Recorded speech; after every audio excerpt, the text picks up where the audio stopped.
আসসালামু আলাইকুম রহমতুল্লাহি সম্মানিত দর্শক, আওয়ামী লীগের রাজনীতির ভবিষ্যৎ কি? এই দলটি কি আদৌ টিকে থাকবে, নাকি ভারতের মদদে তারা আবার নতুন করে বাংলাদেশে ফিরে আসবে এবং ফিরে এসে অতীতে যা কিছু করেছিল সেগুলোকে আরো বহু বহু গুণ শক্তিমত্তা নিয়ে, কৌশল নিয়ে এবং প্রতিশোধ স্পৃহা নিয়ে তারা প্রতিপক্ষের উপর ঝাঁপিয়ে পড়বে, নাকি অতীতে যে সকল আওয়ামী লীগের নেতা এবং কর্মী খুন, ধর্ষণ, রাহাজানি, সামাজিক অপরাধ, আন্তর্জাতিক অপরাধ, মাদক চোরাচালান, অর্থ পাচার থেকে শুরু করে বিভিন্ন রাজনৈতিক গুন্ডামি, বদমায়েশি এবং অনৈতিক কর্মকাণ্ডে জড়িত ছিল,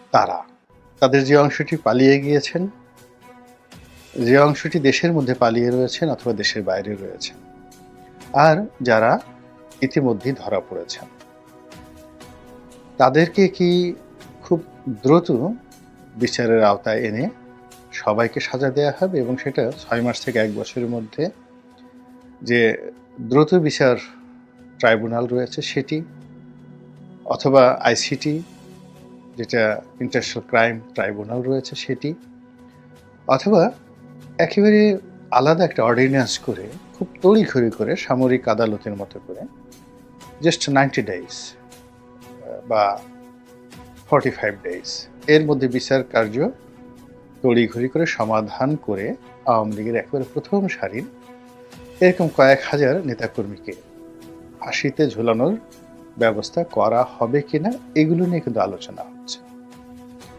তার সঙ্গে সঙ্গে যে আলোচনাটা হচ্ছে সেটি হলো আওয়ামী লীগ যে কোনো ফর্মে রিভাইভ করবে কিনা। অর্থাৎ এখানে একটা বিষয় কিন্তু প্রকৃতি খেলে বারবার।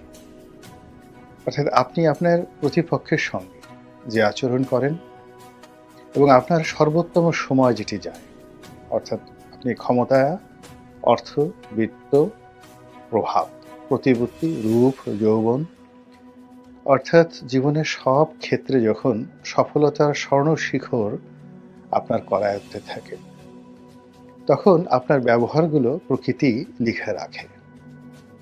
ইফ ইউ আর গুড, তখন আপনার জন্য একটা নিদারুণ ভালো পরিণতি অপেক্ষা করে দুনিয়া এবং আখিরাতে। এবং if you are bad worst, অর্থাৎ আপনি ক্ষমতা পাওয়ার সঙ্গে সঙ্গে পিতামাতাকে ভুলে গেলেন, প্রিয়জনকে ভুলে গেলেন, আপনজনকে ভুলে গেলেন, এমন একটা অকৃতজ্ঞর যে ভাবভঙ্গি নিজের ব্যক্তিত্বে ফুটিয়ে তুললেন, যেটি আল্লাহ রাব্বুল আলামিন কোরআনে খুব চমৎকারভাবে বলেছেন যে তার বান্দারা মানে আমরা যখন বিপদে পড়ি তখন আমরা খুব কান্নাকাটি করি, এত বেশি কান্নাকাটি করি যেটা ভাষায় প্রকাশ করা যায় না। এবং আমাদের কান্নাকাটির কারণে মহান আল্লাহ রাব্বুল আলামিনের যে দয়া এবং তার করুণার যে সাগর, সেখানে জোশ এসে যায়। তিনি জানেন আমরা কি করব, তারপরও তিনি আমাদেরকে ক্ষমা করে দেন, শুধুমাত্র এই পৃথিবীতে দৃষ্টান্ত স্থাপন করার জন্য। তো সেই ক্ষেত্রে যখন মানুষ বিপদ মুক্ত হয়ে পড়ে, সে গা ঝাড়া দিয়ে উঠে এমন তাণ্ডব শুরু করে, এমন একটা ভাব ভঙ্গি দেখায়, অবস্থা দৃষ্টি মনে হয় কোনো কালে তাদের যে বিপদ ছিল, বিপত্তি ছিল এবং তারা যে অঝরে চোখের পানি ফেলেছে, এইরকম কথা তারা স্মরণই করতে চায় না, তারা ভাবভঙ্গি প্রকাশ করতে চায় না, মনে হয় যেন আজীবন তারা এমন ছিল। এ কথা স্বয়ং আল্লাহ রাব্বুল আলামিনের আমাদের সম্পর্কে দুর্ভাগ্য। যা বলছিলাম, তো আমাদের এই বাংলাদেশের রাজনীতিতে এখন আওয়ামী লীগ খুবই দুর্ভাগা অবস্থায় আছে এবং তারা হয়তো যার যার অবস্থানে থেকে চিন্তা করছেন আবার সুযোগ পেলে ভালো কিছু করবেন, কেউ চিন্তা করছেন আবার সুযোগ পেলে দেখিয়ে দেবেন, এটা করবেন ওটা করবেন, যার যার মতো করে আল্লাহ রাব্বুল আলামিনের সঙ্গে তাদের একটা যোগাযোগ হয়ে যাবে। এটা প্রকৃতির একটা বিধান। কিন্তু এই সময়ের মধ্যে গত 100 দিনে। আমরা যে জিনিসটা দেখলাম যে গত 15 বছর ধরে কিংবা তারও অধিক কাল, ধরুন গত 20 বছর ধরে যারা দুর্ভোগে ছিলেন, দুর্দশার মধ্যে ছিলেন এবং সেই দুর্ভোগ এবং দুর্দশা থেকে রক্ষা পাওয়ার জন্য অঝরে কেঁদেছেন। বারবার তওবা করেছেন জিন্দেগিতে আর রাজনীতি করবেন না। তাদের অনেকের এই পরিবর্তিত অবস্থায় আমরা যে রণমূর্তি দেখছি এবং তাদের যে কামনা, বাসনা, চাহিদা, অঙ্গভঙ্গি এবং তাণ্ডব, মন্দ কাজের তাণ্ডব, অকৃতজ্ঞতা, কৃতঘ্নতা, তারপর সন্ত্রাস, সব মিলিয়ে এই জমিনে এরকম একটা রসায়ন তৈরি করে ফেলেছে যে মানুষের মন বিগড়ে গিয়েছে। আমজনতা আবার আল্লাহ রাব্বুল আলামিনের কাছে নতুন করে প্রার্থনা করা শুরু করে দিয়েছে এবং আগামী দিনগুলো কেমন যাবে এটা নিয়ে অনেকেই আতঙ্কিত হয়ে পড়েছে এবং তারই প্রেক্ষিতে প্রকৃতিতে যা হয়, নতুন করে আবার একটা শূন্যতা তৈরি হয়েছে, রাজনীতির শূন্যতা। এবং সেই শূন্যতা পূর্ণ করার জন্য বিভিন্ন অ্যাঙ্গেল থেকে বিভিন্ন রাজনৈতিক, বিভিন্ন অরাজনৈতিক প্রতিষ্ঠান, সংঘ, সংগঠন, দেশি এবং বিদেশি শক্তি এবং একই সঙ্গে চক্র, তারা চেষ্টা করছেন। ভারত চেষ্টা করছেন নানাভাবে। আমাদের সীমান্তগুলোতে যা হচ্ছে, এরকম বিশ্রী ঘটনা স্বাধীনতার পরে কখনো ঘটেনি, ৪৭-এর পরে কখনো ঘটেনি। আবার পাকিস্তান এই মুহূর্তে যা করছে, আমেরিকা এই মুহূর্তে যা করছে, এবং অলানে ছাড়েন যখন ইংল্যান্ড, তারাও যা কিছু করছেন এবং বলছেন, তা আমাদের অতীতের সকল হিসাবকে এলোমেলো করে দিচ্ছে। এই যে এত লম্বা ভূমিকা টানলাম, এর কারণ হলো এখনো যে বিষয়গুলো আমাদের কাছে মনে হচ্ছে যেগুলো অসম্ভব, আওয়ামী লীগের ফিরে আসা সম্ভব নয়। কিন্তু প্রকৃতিতে এমন অবস্থা তৈরি হয় যে গতকাল যাকে হত্যা করার জন্য আপনি ঘুষছেন বা মেরে ফেলার জন্য আপনি দৃঢ় প্রতিজ্ঞ ছিলেন, আজকে তার জীবন রক্ষা করার জন্য আপনি আপনার নিজের জীবনটি দিয়ে দিলেন। এরকম পরিস্থিতির ঘটনা হয়ে যায়। তো সেক্ষেত্রে আওয়ামী লীগের একটি পরিশুদ্ধ রূপ, অর্থাৎ আওয়ামী লীগ পরিশুদ্ধ হয়ে আসবে, নিজেরা সংগঠিত হবে এবং এদেশের রাজনৈতিক অঙ্গনে দীর্ঘমেয়াদে তারা অতীতের ভুল ভ্রান্তি থেকে বের হয়ে এসে একটা নতুন পরিশুদ্ধ আওয়ামী লীগ গঠন করবে। এরকম স্বপ্ন অনেকে দেখেন, যেটা বাংলাদেশে একেবারেই অসম্ভব। আমাদের এই দেশে রাজনীতিতে কেউ সরি বলে না, জামাত বলে না, বিএনপি বলে না, জাতীয় পার্টি বলে না, কেউ বলে না। কাজে আওয়ামী লীগ অতীতে বলেনি, এখনো বলছে না এবং আগামী দিনেও বলবে না।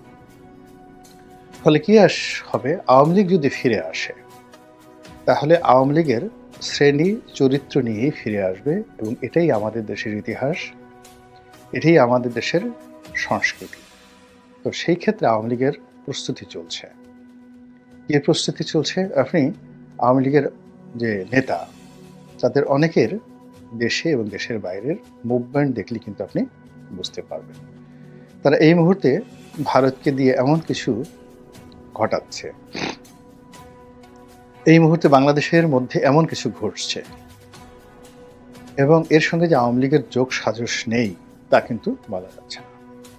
তার সঙ্গে সঙ্গে বর্তমান সরকারের যে ভুল এবং ভ্রান্তি এবং তাদের নানা কর্মকাণ্ডে ব্যবসায়ী সমাজের মধ্যে যে বিরূপ প্রতিক্রিয়া তৈরি হয়েছে, বড় বড় কর্পোরেট হাউসগুলো দরকার হলে তারা তাদের সর্বস্ব বিক্রি করে অতীতের সেই যে স্বর্ণালী দিন যখন তারা গণভবনে যেতেন, প্রধানমন্ত্রীকে তোষণ করতেন, সেই সুদিন ফিরিয়ে আনার জন্য এখন তারা যে অবস্থার মধ্যে পড়েছে, তারা দরকার হলে আত্মাহুতি দিতেও প্রস্তুত। অনেক ব্যবসা প্রতিষ্ঠান বন্ধ হয়ে গেছে, অনেকে বন্ধ হওয়ার মতো অবস্থায় পড়েছে। অনেকের দেশ বিদেশের সহায় সম্পত্তি নিয়ে যেভাবে টান দিয়েছে, তার জন্য তারা সবাই মিলে একটি মরণ কামড় দেবে এবং একটি যাকে বলা হয় আওয়ামী লীগকে পুনর্বাসন করার জন্য একটি প্রকল্প তারা বাস্তবায়ন করবে। এটা একেবারেই স্বাভাবিক এবং আমরা পাক ভারত উপমহাদেশ নয়, সারা দুনিয়ার ইতিহাসে দেখেছি, যখন একটা বিপ্লব হয় সেখানে খুব অল্প সংখ্যক ক্ষেত্রে বিপ্লব পরিপূর্ণভাবে সফল হয়। পৃথিবীতে যে কটি বিপ্লব একেবারে খুব পূর্ণ মাত্রায় সফল হয়েছে, সেই বিপ্লবের মধ্যে কিউবার বিপ্লব এবং এই যে বর্তমানে সৌদি আরব যারা চালাচ্ছেন ইবনে সৌদ পরিবার, তাদের সেই ওয়াহাবি বিপ্লব, এই দুটো বিপ্লব পরিপূর্ণভাবে আজ পর্যন্ত সফল হয়ে টিকে আছে। এর বাইরে অন্য যে বিপ্লবগুলো হয়েছে এর ৯৯% বিপ্লবই প্রতি বিপ্লব দ্বারা প্রতিহত হয়েছে, ভ্যানিশ হয়ে গেছে এবং বেশিরভাগ ক্ষেত্রে সাবেক রেজিম, মানে যাদের বিরুদ্ধে বিপ্লব হয়েছিল তারা আবার প্রকারান্তে ফিরে এসেছে। তো আওয়ামী লীগ এই বিষয়গুলো, তারা বাংলাদেশে এখন যারা আওয়ামী লীগকে ভয় দেখাচ্ছেন তাদের সাথে ১০০০ গুণ বেশি বোঝেন, জানেন এবং তাদের সেই 1954 থেকে 1954 সন থেকে আজ অবধি বিরূপ পরিস্থিতি মোকাবেলা করার অভিজ্ঞতা আছে। বিরূপ পরিস্থিতিতে টিকে থাকার জেনেটিক জিনগত যে বৈশিষ্ট্য, এটি আওয়ামী লীগের রক্ত, মাংস, অস্থি, মজ্জা এবং মস্তিষ্ক একেবারে পাকাপোক্ত হয়ে গেছে। কাজেই এই যে বর্তমান যে সমস্যাগুলো আমরা দেখছি, আওয়ামী লীগের লোকজন কিন্তু এই সময়ের মধ্যেই সবকিছু তারা সামলে নিয়েছে। 99% আওয়ামী লীগের যারা লোকজন তারা এখনো বাংলাদেশে আছেন। বোঝার চেষ্টা করুন, 99% বেশি আওয়ামী লীগের যারা লোকজন এখন বাংলাদেশে আছেন। শুধু আছেন না, যার যার অবস্থানে গ্রামে গঞ্জে ব্যবসা বাণিজ্যে সব জায়গাতে একেবারে বহাল তবিয়তে আছেন।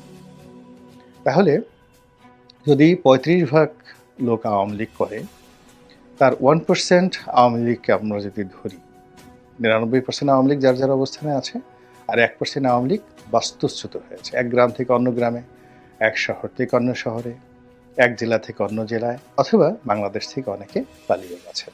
অনলি 1%। আবার এই 1%-এর মধ্যে যদি আপনি এটাকে ১০০ করেন, তাহলে দেখবেন যে ৯৯ জন লোক বাংলাদেশের মধ্যেই আছেন, আর একজন মাত্র লোক সীমান্ত পাড়ি দিয়ে ভারতে, লন্ডনে, আমেরিকাতে গিয়েছেন, খুব অল্প। তাহলে এই যে একটা শক্তি, এটি একটা জীবন্ত আগ্নেয়গিরি কিন্তু ঘুমন্ত। আবার বলছি, জীবন্ত আগ্নেয়গিরি কিন্তু ঘুমন্ত। সেটাকে মোকাবেলা করার জন্য যে পরিকল্পনা দরকার, যে জনপ্রিয়তা দরকার, যে সাংগঠনিক শক্তি দরকার, যে শুভ কর্ম দরকার, এটি ডক্টর মোহাম্মদ ইউনূসের সরকার একেবারেই করতে পারছে না, বরং উল্টো করেছে। এর ফলে কি হলো, প্রশাসনের মধ্যেই আওয়ামী লীগের ভূত চেপে বসেছে এবং আওয়ামী লীগ সেই জিনিসগুলোকে তারা বিভিন্নভাবে বাজানোর চেষ্টা করেছে। কখনো সজীব ওয়াজদের জয়ের মুখ দিয়ে এক ধরনের কথা আসছে, কখনো শেখ হাসিনার একটা কল রেকর্ড ফাঁস হচ্ছে, কখনো বঙ্গবীর কাদের সিদ্দিকী একটা কথা বলছেন, কখনো সেই জনাব সোহেল তাজ শেখ হাসিনাকে গালাগাল দিচ্ছেন। এবং আপনারা জানেন অনেক কিছুই রাজনীতিতে হয়। এই রাজনীতিতে যারা ক্ষমতায় থাকেন তারা টাকা দিয়ে প্রেস ক্লাবের সামনে অনেক লোককে দাঁড়িয়ে দেন যে আমাকে গালাগাল করো, অকথ্য ভাষায়, অশ্লীল ভাষায় গালাগাল করো, এবং এটাই রাজনীতি। তো কাজেই যারা শেখ হাসিনাকে গালাগাল করছেন খুব অশ্লীল অশ্রাব্য ভাষায়, আওয়ামী লীগকে যারা গালাগাল করছেন এবং শেখ হাসিনার পরিবর্তে ডক্টর ইউনূসকে ত্রাণকর্তা মনে করছেন, ওর মধ্যে যে বা ওনার মধ্যে যে শেখ হাসিনার ভূত নেই একথা কিন্তু বলা যাবে না। তো সেই দিক থেকে শেখ হাসিনার যারা লোকজন আছে তারা একটা ডেডলাইন দিয়ে রেখেছে, সেটি হলো ডোনাল্ড ট্রাম্প ২০ তারিখে ক্ষমতা লাভ করবেন এবং সেই ২০ তারিখের পরে আপনি দেখবেন কত দ্রুত তারা মাঠে নেমে যায়। এবং সেটি এখনো অনেক সময়, এর কারণ হলো পুরো ডিসেম্বর মাস এবং জানুয়ারির ২০ তারিখ। এই সময়টি যদি ইউনূস সরকার এবং তার সমর্থক যারা রয়েছেন তারা এই আওয়ামী লীগের এই ২০ তারিখের পরের যে ডেডলাইন, এটাকে মোকাবেলা করার জন্য প্রস্তুতি নিতে পারে, তখন এক ধরনের সমীকরণ রচনা হবে। আর যদি তারা ক্রমশ এখন যে দুরবস্থার মধ্যে আছে তাদের এই দুরবস্থা বাড়তে থাকে, হানাহানি বাড়তে থাকে, ব্যর্থতার পরিমাণ বেড়ে যায়, তাহলে আওয়ামী লীগের যে ডেডলাইন এটি ২০ তারিখ থেকে এগিয়ে ২০শে ডিসেম্বর যে হবে না, এই কথা আমি এখনো বলতে পারছি না। আল্লাহ আমাদের সবাইকে হেদায়েত দান করুন এবং হেফাজত করুন। আসসালামু আলাইকুম ওয়া রাহমাতুল্লাহি ওয়া বারাকাতুহু।